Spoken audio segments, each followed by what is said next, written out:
Hi everyone, happy Diwali first of all.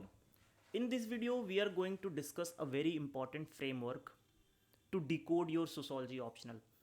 Although the ideas and the framework and the mindset that we will learn here are transferable to other optionals and other subject as well, but the examples and the questions that we will write are specifically for the sociology optional. So, what happens when a particular student tries to cover the sociology? There are like so many videos, courses, there may so many books, and he or she just gets lost. In this particular video, I'm assuming that you know nothing about sociology, you know nothing about the topic that we are going to discuss. Yet, in next 20 to 30 minutes, I'm going to prepare you to the level for that particular topic that you are going to write an answer in your mains examination. That is my goal, and that is the framework that I'm going to teach you.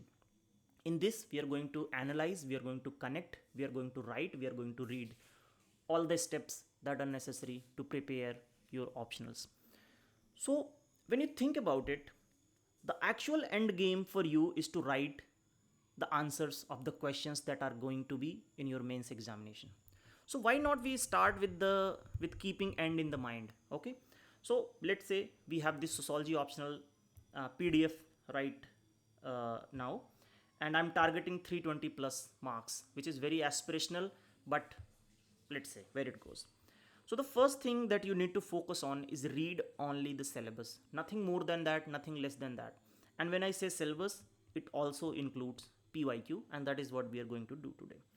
Thinkers are the most important part of this paper, and when I say thinker, I am saying कि एक normal जनता से आप अपने statement को अलग कैसे करोगे, by proofing कि हाँ भाई किसी थिंकर ने चीज़ कही थी इसलिए मैं भी कह रहा हूँ, hence I am a more sociological than a normal Janata.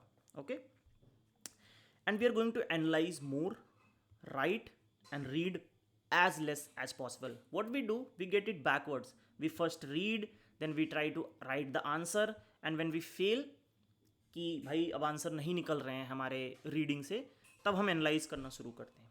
We will not do that. We will analyse first, we will write later, and then we will read in very last. Okay, and there are some other tricks that I will be sharing during this course or this video. ठीक है. So paper one काफ़ी लोग मेहनत करके पढ़ते हैं, और अगर आप प्रीवियस ईयर की मार्कशीट एनालाइज करो, यू विल सी कि जो पेपर वन के मार्क्स हैं वो जनरली पेपर टू के मार्क्स से ज़्यादा रहते हैं. मे बी पेपर वन में लोगों का इंटरेस्ट ज़्यादा रहता है क्योंकि पेपर वन पहले आता है तो लोग ज़्यादा एनर्जी से पेपर वन पढ़ते हैं, और मे बी पेपर टू में इंटरेस्ट नहीं आता, बहुत वेग है. पेपर टू में चिंता ये होती है कि भाई किसी आंसर को सोशोलॉजिकल कैसे बनाया जाए, क्योंकि सारा तो कुछ सोसाइटी जैसा ही लग रहा है, कास्ट सिस्टम, मैरिज, फैमिली वगैरह वगैरह. तो वो सब भी हम डिकोड करेंगे throughout this discussion. Okay, so I will take one very important topic and I will take you from zero to writing the answer. ठीक है, कोई भी टॉपिक ले लेते हैं, जैसे कि ऑल्दो मैं तो प्रिपेयर करके आया हूँ, बट इन जनरल. ठीक है, let's take this one, perspective on the study of caste system, GS Ghurye. ठीक है, this is something that we are going to particularly focus on today. ठीक है, GS घूरे जी का जो भी पर्सपेक्टिव है कास्ट सिस्टम पे, हम उसको देखेंगे, उसके PYQs को एनालाइज करेंगे, और उसका आंसर आज अभी इसी वीडियो में राइट करके तब हम घर जाएंगे. ठीक है, तो व्हेन यू सी GS घूरे, देन आपके दिमाग में एक नेचुरली क्वेश्चन आएगा कि who is GS Ghurye. So if you see introduction to Indian society, जो हमारा पेपर टू सबसे पहले स्टार्ट होता है, उसमें GS घूरे के बारे में बहुत विस्तृत चर्चा की गई है, because he is the founding father of sociology in India. So we read a lot about GS Ghore in this one. ठीक है, so GS Ghore is mentioned twice in our syllabus. First, when we are kind of being uh, like introduced to the Indian sociologist, and then the very big discussed topic in India, that is caste system. तो caste system में of course GS घूरे का point of view देखना जरूरी है. ठीक है, तो first we went through the syllabus, that is the step number one. Now after syllabus what we will do is we will go through PYQ. ठीक है, हम देखेंगे कि GS घूरे पे PYQs किस तरह से आए हुए हैं. चलो, so I have this PYQ notes which I think I already shared on my Telegram. If not then I will do. So if you see, हम क्या कर रहे थे, हम पेपर B2, सो ऐसे B1 B2 में डिवाइडेड है. B2 में हम देख रहे थे prospective on the study of caste system. ठीक है, सो अगर हम यहाँ पे देखें कि जो क्वेश्चंस आए हैं जीएस घूरे पे वो किस तरीके से हैं, सो इसमें नहीं है, इसमें नहीं है, इसमें नहीं है, इसमें नहीं है। ये देखो, write a note on Ghurye's conception of caste in India.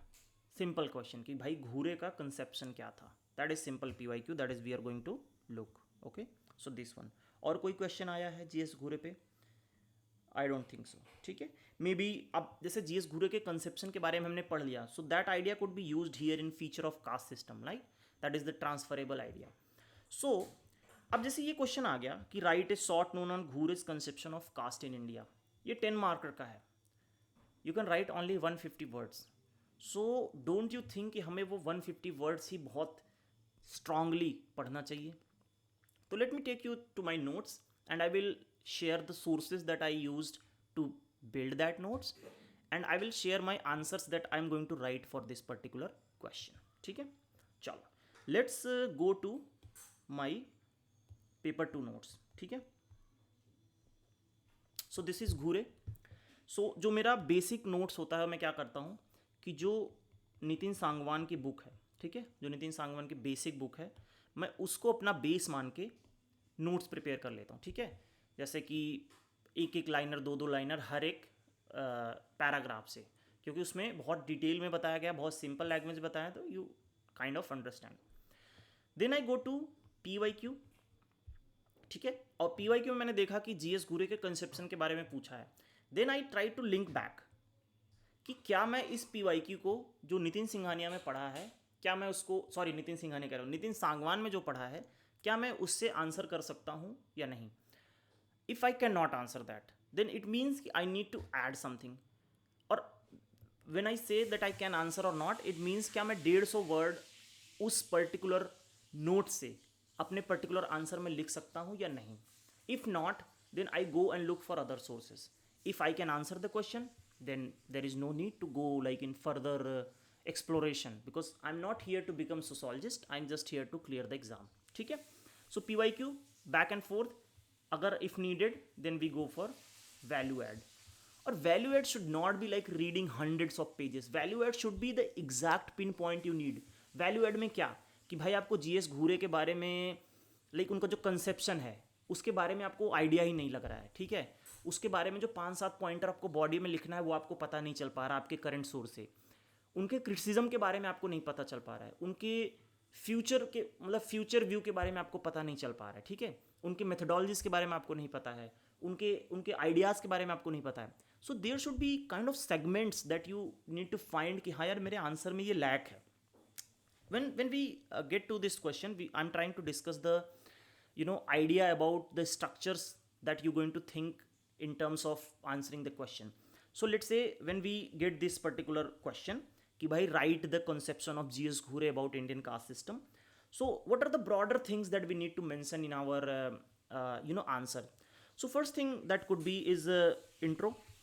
ठीक है, इंट्रो में क्या हो सकता है, उन्होंने कोई बुक लिखा होगा, उसके बारे में बताया होगा, उनके कोई मेथडोलॉजीज होंगी। ठीक है, और व्हेन आई से मेथडोलॉजी मतलब कि वो फंक्शनलिस्ट हैं, स्ट्रक्चरल फंक्शनलिस्ट हैं, इंडोलॉजिस्ट हैं, उनका टेक्स्ट व्यू है, वो एंथ्रोपोलॉजिकल व्यू से देखते हैं, वो फील्ड व्यू से देखते हैं, तो एक उनकी मेथडोलॉजीज हो जाएंगी। ठीक है, उनके जो ब्रॉडर कॉन्ट्रीब्यूशंस रहे हैं, उन्होंने कास्ट सिस्टम को किस तरीके से अंडरस्टैंड किया है, मैं एक फ्रेमवर्क बता रहा हूँ आपको किसी भी क्वेश्चन को आंसर करने के लिए, this is how you should think, कि उनके जो ब्रॉडर फ्रेमवर्क हैं कि उन्होंने कास्ट सिस्टम को कंपैरेटिव फ्रेमवर्क से देखा कि हिस्टोरिकल फ्रेमवर्क से, जैसे मार्क्स ने जो देखा था उन्होंने हिस्टोरिकल एनालिसिस करी थी, जो जैसे वेबर ने जो देखा था उन्होंने एक इंडिविजुअल के पर्सपेक्टिव से एनालिसिस करा था। सो इस तरह से हर एक सोशोलॉजिस्ट का एक पर्टिकुलर फ्रेमवर्क होता होगा जिसके थ्रू वो सोचते हैं।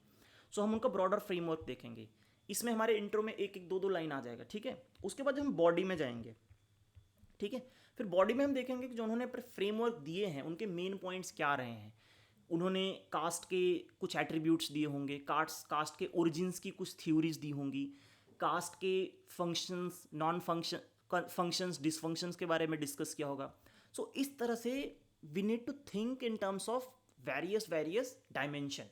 ठीक है, उसके बाद हम आ गए, अब हमने बॉडी लिख दिया, उसके बाद हम आ गए क्रिटिसिज्म पे। ठीक है, because your answer is incomplete without showing the different perspective, and criticism is one of that. किसी सोशोलॉजिस्ट ने कुछ कहा वो बिल्कुल सही नहीं हो सकता, because sociology is not like 100% objectively true, it's not science. Okay, so criticism में जो इनके 4-5 पॉइंट यहाँ पे आपने डिस्कस किए, उसको आप यहाँ पे क्रिटिसाइज़ करोगे कि इन्होंने इस तरह से क्रिटिसाइज़ किया, इनका व्यू स्टैटिक था, लोगों ने डायनेमिक बताया. तो इस तरह से आपको एक कंसेप्शन बनाना पड़ेगा कि हाँ, क्रिटिसिज्म में मुझे 4-5 पॉइंट डालने हैं, 1-2 थिंकर यहाँ, 2-3 थिंकर यहाँ, 4 थिंकर हो गए.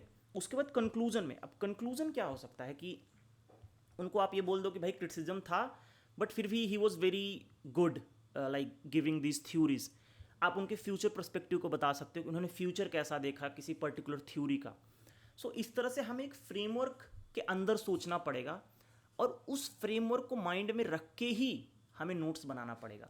Otherwise if you go randomly writing is M R what where, you are going to like make a lot of notes and you will not be able to produce those answers in the examination. So I think I'm starting to make sense, but the more we discuss our questions, the more it will become clear. ठीक है, चलो. So let me just remove it. Okay, so now we are going to read about the G.S. Ghurye perspective on the caste system. ठीक है, तो GS घोरे was mentioned eight 2 places.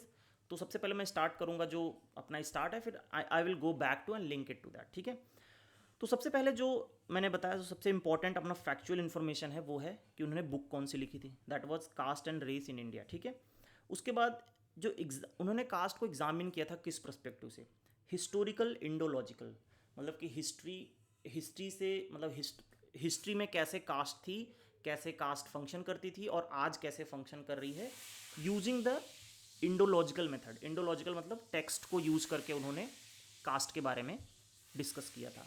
उसके बाद comparative method, उन्होंने डिफरेंट रिलीजन के अंदर जो कास्ट और सब कास्ट होते हैं उसको भी शो किया. उसके बाद इंटीग्रेटिव पर्सपेक्टिव दिया उन्होंने. उनका ये पर्सपेक्टिव था कि जो कास्ट है, जो डिवीज़न है, जो हायरार्की है, that is the way of integrating the Indian society. ये उनका पर्सपेक्टिव था. So whenever you are writing the introduction, if you mention that GS Ghurye was able to present the holistic view of caste system in terms of historical analysis, comparative analysis and integrative perspective, this will show examiner कि हाँ भाई she knows what she is going to write, मतलब उसको concept clear है. तो ये keywords आपको बहुत अच्छे से पता होना चाहिए कि भाई हमने historical इंटोलॉजिकल लिखा, I'm going to use this in my examination, otherwise I will not write here. ठीक है, उसके बाद जो इनका मेथड था, इन्होंने पढ़ा कैसे, मतलब एक तो होता है पर्सपेक्टिव बताना, एक होता है उस पर्सपेक्टिव तक आप पहुँचे कैसे. तो वो था एथनोग्राफिक, मतलब वो जाके जो एथनोग्राफिस्ट मतलब वहाँ बैठ के ऑब्जर्व करते थे, प्लस कुछ टेक्स्ट का व्यू लिया, एंथ्रोपोलॉजिकल व्यू लिया, इंडोलॉजी का व्यू लिया. अब आपको एथनोग्राफिक, एंथ्रोपोलॉजिकल और इंडोलॉजी का मतलब अच्छे से पता होना चाहिए. और जैसे नहीं पता है तो आप जाओ गूगल करो and try to remember the information, try to remember the definition. ठीक है, सो एथनोग्राफिक था, एंथ्रोपोलॉजिकल था एंड इंडोलॉजिकल था. ठीक है, उसके बाद उनके जो 2-4 मेजर कॉन्सेप्ट, जैसे मैंने ट्राइब्स के बारे में यहाँ लिखा है, tribes is the next chapter. So अगर ट्राइब के बारे में कोई क्वेश्चन आता है तो उसमें आप जीएस घूरे के बारे में एक चीज़ लिख दो. ठीक है, इससे आपका आंसर एनरिच हो जाएगा. ठीक है, उन्होंने बताया कि जो ट्राइब्स हैं they are just backward Hindus, they have various levels of assimilation. So इसलिए हमें उनको कम्प्लीटली आइसोलेट नहीं करना चाहिए. जो ब्रिटिशर्स का व्यू था वो क्या चाहते थे कि भाई ट्राइब्स जो हैं वो बिल्कुल अलग हैं नॉर्मल सोसाइटी से, आप उनको अलग कर दो. तो जीएस घूरे ने इस चीज़ को अपोज किया. ठीक है, रिजले जो उस समय के फेमस सोशोलॉजिस्ट थे, उन्होंने अपना रेशियल थ्योरी प्रेजेंट किया. उनका मानना था कि जो आर्यंस थे they were of the superior race, so they become the higher caste, और जो नॉन आर्यंस थे they were of the like lower caste. और आर्यंस जो थे they used endogamy, they used textual information, they used rituals to propagate their superiority. ठीक है, but घूरे जी आए, घूरे जी ने बोला कि नहीं ये सिर्फ पार्शियली ट्रू है. नॉर्थ इंडिया के लिए भले ट्रू हो, क्योंकि वहाँ पे ऐसे रेशियल डिफ्रेंशिएशन दिखता है कि जो हायर कास्ट के हैं they look from different race and जो लोअर कास्ट के हैं they look from different race. But if you look the pan India it is not the case. So this theory should not hold true for entire India, and that's how he came up with his own theory. ठीक है, उसकी उनकी जो theory थी, it was the attributional approach. मतलब उन्होंने बताया कि जो कास्ट है इट हैज़ एट्रीब्यूट्स। एट्रीब्यूट्स मतलब फीचर्स हैं इस कास्ट के। अगर आपको कास्ट सिस्टम पढ़ना है, अगर आपको कास्ट सिस्टम का एवोल्यूशन देखना है, आपको कास्ट सिस्टम का इम्पैक्ट देखना है, तो यू नीड टू नो कि इस कास्ट सिस्टम के फीचर्स क्या हैं। ठीक है, तो फीचर्स में उन्होंने दिया ये शॉप सीएम करके, मैंने एक शॉर्ट फॉर्म बताया है, इसको अभी हम डिस्कस करेंगे सिर्फ फीचर्स के बारे में। ठीक है, अब हमने फीचर डिस्कस कर लिया, घूरे का इंट्रोडक्शन डिस्कस कर लिया, और उनके इंट्रोडक्शन में ये बता दिया कि पिछली कौन सी चीज़ें थी जो इसको उन्होंने करेक्ट करी। ये मैं बता दूं, ये 4-5 लाइन भी आप लिख नहीं पाओगे इंट्रो में, तो बहुत ज़्यादा पढ़ने की ज़रूरत नहीं है। ठीक है, उसके बाद उन्होंने फ्यूचर बताया कि जो कास्ट एसोसिएशंस हैं they are for benefit destroying the national integrity. मतलब हर कास्ट अपना एसोसिएशन बना के एक दूसरे से फाइट कर रहे हैं, and that's how they are threat to national integrity. ठीक है, अब आप इसको an number of times use कर सकते हो। आप इसको पॉलिटिक्स में यूज़ कर सकते हो, आप इसको कास्ट में यूज़ कर सकते हो, आप इसको वोटिंग पैटर्न पे कोई क्वेश्चन आए उस पर यूज़ कर सकते हो। जीएस घूरे will be a particular thinker जिसको आप मल्टीपल जगह यूज़ कर सकते हो। ठीक है, उसके बाद उन्होंने अपने जो 6 फीचर्स बताया, उन्होंने ये भी बताया कि जो चीज़ें हैं चेंज भी हो रही हैं और existing at the same time. मतलब कहीं कहीं बदलाव आ रहा है, कहीं कहीं चेंज भी है। जैसे कि जो कास्ट का जो वैल्यू है it is decreasing because of the modern education and democracy, but at the same time with the rise of political association ये कॉन्शियसनेस बढ़ती जा रही है। ठीक है, सो ये 3-4-5 कीवर्ड्स, 3-4-5 सेंटेंस जो हैं वो आपके दिमाग में इनग्रेंड होना चाहिए। लेट्स जस्ट फिगर आउट क्या हुआ कि इनका जो था कंपैरेटिव अप्रोच था, इंटीग्रेटिव अप्रोच था, इन्होंने इंडोलॉजिकल, एंथ्रोपोलॉजिकल और हिस्टोरिकल पर्सपेक्टिव से कास्ट सिस्टम को पढ़ने की कोशिश की। फिर रिजले आए, रिजले ने बोला कि नहीं नहीं भाई, जो कास्ट है वो रेशियल थ्योरी की वजह से है, मतलब रेसेस की वजह से कास्ट का उत्पन्न जन्म हुआ। बट जीएस घुरे ने बोला कि नहीं नहीं, ये सिर्फ नॉर्थ इंडिया में ट्रू हो सकता है, बट बाकी रेस्ट ऑफ इंडिया में ट्रू नहीं है। कास्ट के फीचर्स होते हैं वो 6 शॉप सीएम करके, वो अभी हम डिस्कस करेंगे। ठीक है, उसके बाद उन्होंने बताया कि कास्ट का फ्यूचर क्या है, कि मॉडर्न एजुकेशन की वजह से कास्ट की वैल्यू डिक्रीज़ हो रही है, बट पॉलिटिकल एसोसिएशन पढ़ने की वजह से कास्ट की वैल्यू इंक्रीज़ हो रही है। ठीक है, बिल्कुल प्लेन हिंदी में, बिल्कुल देसी तरीके से आपको याद करना है। बहुत टफ करोगे आप कुछ नहीं लिख पाओगे, कीप इट सिंपल। ठीक है, और उसके बाद इनका पर्टिकुलर क्रिटिसिज्म है। ठीक है, क्रिटिसिज्म पहले पढ़ने से पहले ये जो शॉप सीएम के बारे में हमने डिस्कस किया था वो पढ़ लेते हैं। It is going to be very simple. और आज के बाद आप कभी भी जीएस घूरे पे कोई क्वेश्चन आए या फिर किसी भी क्वेश्चन में जीएस घूरे को यूज करना हो, you will be very happy to use him. Okay, ठीक है, तो शॉप सीएम उन्होंने बताया कि जो कास्ट के 6 फीचर्स होते हैं वो कौन कौन से हैं। सबसे पहले सेगमेंटेशन ऑफ डिवीजन है, मतलब डिवीजन ऑफ लेबर है। हर एक मतलब एक सोसाइटी जो है मल्टीपल कास्ट के सेगमेंट में बटी हुई है, and they are mutually exclusive of each other. आप 2 कास्ट में बिलोंग नहीं कर सकते। ठीक है, वो कंप्लीटली अलग हैं एक दूसरे से, and this division is based on division of labour. Hierarchy है, मतलब एक कास्ट बड़ी है, एक कास्ट छोटी है, दूसरी कास्ट बड़ी है, तीसरी कास्ट छोटी है। No two caste are equal to each other. So this is the attributes. ये एट्रीब्यूशनल अप्रोच दे रहे हैं अपना स्टडी करने का कास्ट को। ठीक है, उसके बाद lack of choices of occupation है, मतलब अगर आप जिस कास्ट में जन्म ले लिए आपका ऑक्यूपेशन वही होने वाला है, and you can not change it in future. ठीक, प्रिविलेजेस एंड प्रोहिबिशन है, मतलब जो बड़ी कास्ट है उनको सम प्रिविलेजेस हैं, जो छोटी कास्ट है उनके पास प्रोहिबिशन है। जैसे दलित की एंट्री बैन है टेम्पल्स में, वेरी सिंपल एग्जाम्पल। ठीक है, कॉमेंसालिटी मतलब साथ में खाना खाने का, सोशल रिलेशन का, सोशल इंटरेक्शन में रिस्ट्रिक्शंस है based on purity and pollution. ठीक है, एंड रिस्ट्रिक्शन ऑन मैरिज।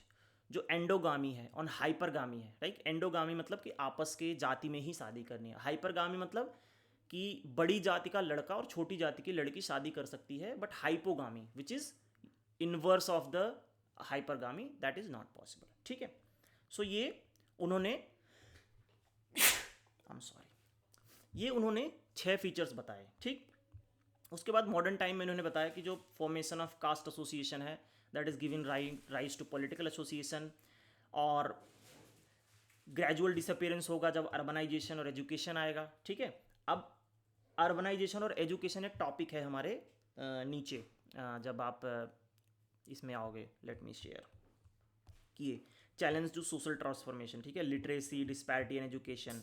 उसके बाद पॉपुलेशन डायनेमिक्स में यहाँ पे देखो पॉपुलेशन ग्रोथ, इसमें अर्बनाइजेशन वगैरह भी यूज हो सकता है आई थिंक। ठीक है, और पॉपुलेशन पॉलिसी। तो अब जब इसमें अगर आपने पढ़ लिया कि भाई उन्होंने बोला है कि अर्बनाइजेशन और एजुकेशन से जो है वो कास्ट का जो वैल्यू है वो धीरे धीरे कम हो जाएगा। अब इसको तुम्हारे दिमाग में छप जाना चाहिए, कहीं भी अर्बनाइजेशन और एजुकेशन का टॉपिक आया ना, फट से जीएस घूरे को चिपका दो। जैसे आप बोलते हो ना कि यार अब सोशोलॉजिकल आंसर कैसे बनाएं, ऐसे बनाओ भाई, आप लिंक करो, एक चीज़ पढ़ो 20 जगह यूज करो, that is how you are going to make your answer sociological. ठीक है, we are just discussing the ideas, not in very structured manner, but I hope that is making sense. ठीक है, घूरे ने पॉइंट आउट किया कि secessionist trend in North East India is because of this conflict, कि जो tribe का consciousness है वो राइज हो रहा है and they want like separate nations for them. ठीक है, and caste conflict is threat to national integrity. ठीक, चलो अब हम आते हैं, हमने क्या किया कि हमने डिस्कस कर लिया कि भाई इंट्रोडक्शन क्या है, बॉडी क्या है, कंक्लूजन तक पहुंचेंगे, और इसके पहले हम क्रिटिसिज्म डिस्कस करते हैं।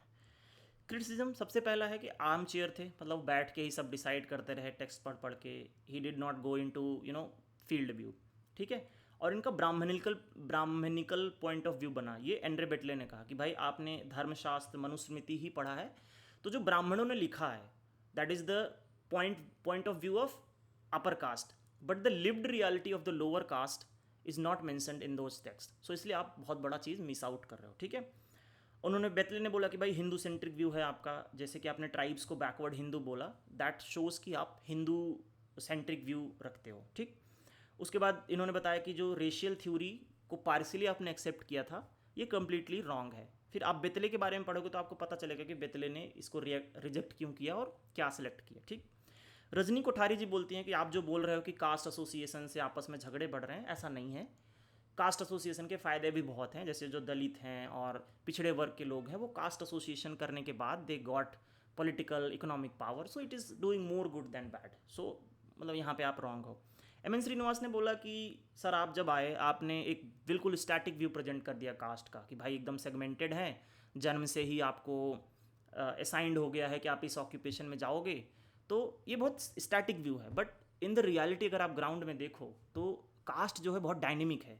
तो डायनेमिक कैसे आप प्रूव करोगे? उन्होंने संस्कृताइजेशन इंट्रोड्यूस किया कि भाई जो अपर कास्ट है, लोअर कास्ट है, लोअर कास्ट जो अपर कास्ट का रिचुअल्स को मिमिक करके ट्राई करता है कि वो सोशल ऑर्डर में ऊपर चला जाए। तो एक लाइन आपने एम एन श्रीनिवास का लिख दिया। ठीक है, उसके बाद बी आर अम्बेडकर जी बोलते हैं कि आपने ऑपरेशन और एक्सक्लूजन का जो पॉइंट ऑफ व्यू था आपने उसको मिस कर दिया, सिर्फ आपने इंटीग्रेटिव बता दिया इसको कि भाई कास्ट जो है वो सोसाइटी में स्टेबिलिटी लाता है, बट एक्चुअल में कास्ट जो है वो ऑपरेशन का एक मैकेनिज्म है जो कि अपर कास्ट जो है लोअर कास्ट को ऑपरेस करती है। ठीक है, संस्कृत टेक्स्ट जो है वो only world view of upper caste दिखाता है और rather than lived reality of the lower caste. So ये जो कीवर्ड्स है ना, lived reality, world view, this is going to make your answer sociological. ठीक, चलो उसके बाद आप कंक्लूजन में लिख दो। कंक्लूजन में जीएस घुरे जी ने क्या किया, उन्होंने कॉलोनियल नोशन जो रेशियल थ्योरी थी, because colonials were somehow racist and they tend to create theories that were based on the race, so उन्होंने इसको बस्ट किया। उन्होंने सिस्टमेटिक अप्रोच दिया सोशोलॉजी को, मतलब कास्ट सिस्टम पढ़ने के लिए। ठीक है, एट्रीब्यूशनल अप्रोच दिया उन्होंने। और उनके जो बाद में चेला गुरु, मतलब उनके जो शिष्य थे, डिसाइपल्स थे, like M N Srinivas, A R Desai, they used a lot of his work to build their own theories. ठीक है, now if you read it like 3 4 5 times and you go sit in mains, you are going to like write at least 3 to 4 places where GS Ghure and his ideas can be used in 1 1 2 2 sentences.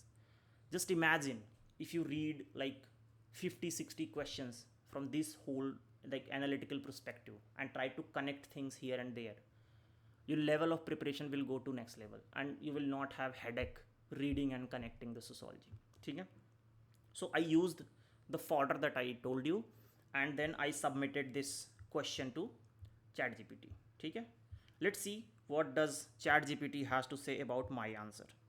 So this is my sociological answers that I wanted to be evaluated. So let's read it together and then we will see what ChatGPT had to say about my answer. So this was question, write a note on Ghure conception of caste in India. So I wrote GS Ghure in his book Caste and Race in India. First I mentioned the book, presented holistic view of caste system in India. He studied integrative, historical and comparative aspect of caste system in India, Indological text base and anthropological approach. ठीक है, इन्होंने ये aspect use किया और ये तरीका use किया. He rejected colonial notion of caste and racial theory by Risley. एक मेंशन कर दिया ना किसी एक पर्टिकुलर थिंकर को. He propounded racial theory to be only partially true, gave attributional approach to the caste and have 6 attributes. मैंने बता दिया कि भाई ये एट्रीब्यूशनल अप्रोच आया क्यों, उसके पीछे की हिस्ट्री क्या थी, थोड़ा सा इंट्रोडक्शन. ठीक है, उसके बाद मैंने 6 एट्रीब्यूट्स लिख दिए पॉइंट फॉर्मेट में. उसके बाद मैंने फ्यूचर परस्पेक्टिव लिखा कि he went on describing future of caste system. He predicted caste system will lose its importance with rise of modern education. Although political association based on caste might increase caste consciousness. मतलब दोनों तरफ के है. He attracted lot of criticism from other sociologist. सबसे पहले कि armchair theory. Indra belt ने बोला कि भाई आपका ब्राह्मणिकल व्यू है. रजनी कोठारी ने बोला कि नहीं caste association are doing good as well. M N Srinivas ने बोला कि नहीं कास्ट स्टैटिक नहीं डायनेमिक भी हो सकती है. उसके बाद लास्ट में मैंने कंक्लूजन कर दिया कि भाई despite criticism he was the first one to present this holistic view of caste system in sociology. And बाद में इसके disciples like M N Srinivas और ए आर देसाई ने इनके वर्क से काफ़ी कुछ गेन किया. Now chat GPT went on analysing. Introduction को 2/2 दिया इसने, बॉडी को 5.5 आउट ऑफ 6 दिया. ठीक है, minor issues here were the grammar और स्पेलिंग का है which is personal to everyone. आप अपनी स्पेलिंग प्रेजेंटेशन ये सब अच्छा करते रहो. उसके बाद इसने क्रिटिसिज्म एंड काउंटर व्यू को 2.5 मार्क्स दिया. कंक्लूजन को 0.5 दिया क्योंकि कंक्लूजन थोड़ा सा बड़ा हो गया है, अच्छा हो सकता था. और वो तभी आएगा जब when you have the concrete understanding of that particular thinker and that particular topic which will develop over the time. ठीक है, प्रेजेंटेशन अच्छा था, थोड़ा और अच्छा किया जा सकता है. Ultimately 8.5 out of 10 marks I got, and if I keep writing like this 300 plus is very much in my reach. धीरे धीरे आप और इम्प्रूव करोगे. अब हो सकता है कि अगला 40 टॉपिक पढ़ने के बाद मुझे 2 पॉइंट्स और मिल जाएं जो मैं इसमें ऐड कर सकता हूँ. ठीक है, so this is what I wanted to show कि this is the way you should study and this is the way you should finish your entire syllabus. So I will be going to discuss a lot of PYQs based on the similar framework and theory, and try to make things easier for all of us. Our idea is to read very less, like paper 1 and paper 2 मिला के there should not be more than 200 pages at the end to read before the mains, or we are going to use that to write a very good answer, enriched, multidimensional, proper, everything. So yeah, that's my Diwali gift for all of you. If you liked the video, let me know in the comment box and we will continue this series. Thank you so much for watching. See you in the next one.